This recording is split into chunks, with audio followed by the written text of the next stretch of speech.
सुइयां रात के 12 बजा चुकी थीं। बाहर तेज हवा के झोंके खिड़कियों से टकराकर अजीब सी सनसनाहट पैदा कर रहे थे। राहुल अपने कमरे में अकेला था।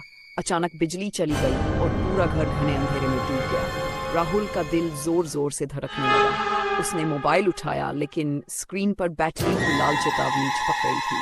सिर्फ 2% बची थी। तभी उसे कमरे के कोने में एक परछाई दिखाई दी, बिल्कुल उसकी माँ जैसी। लंबे बाल, वही सफेद साड़ी, हल्की झुकी हुई काया।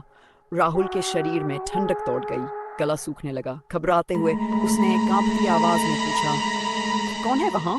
कोई जवाब नहीं आया। अचानक मोबाइल की स्क्रीन खुद ब खुद जल उठी और माँ की पुरानी वॉइस रिकॉर्डिंग चल पड़ी। डर मत बेटे, मैं हमेशा तेरे साथ हूँ।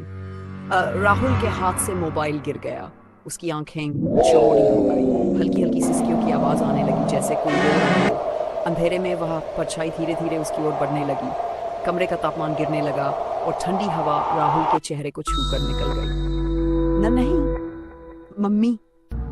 राहुल घुटनों के बल बैठ गया। अचानक खिड़की जोर से खुल गई और बाहर से एक झटके में सर्द हवा का तेज झोंका आया। कमरे में रखी पुरानी तस्वीरें जमीन पर गिर गई।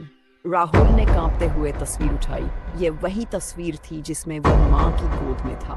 उसकी आंखों से आंसू बहने लगे। अब डर की जगह दिल में एक अजीब सा सुकून था। वह समझ चुका था ये कोई आत्मा नहीं, बल्कि माँ की ममता थी, जो आज भी उसे अपनी बाहों में समेटना चाह रही थी। परछाई हल्की होने लगी और धीरे धीरे कमरे में अंधेरा घुल गया।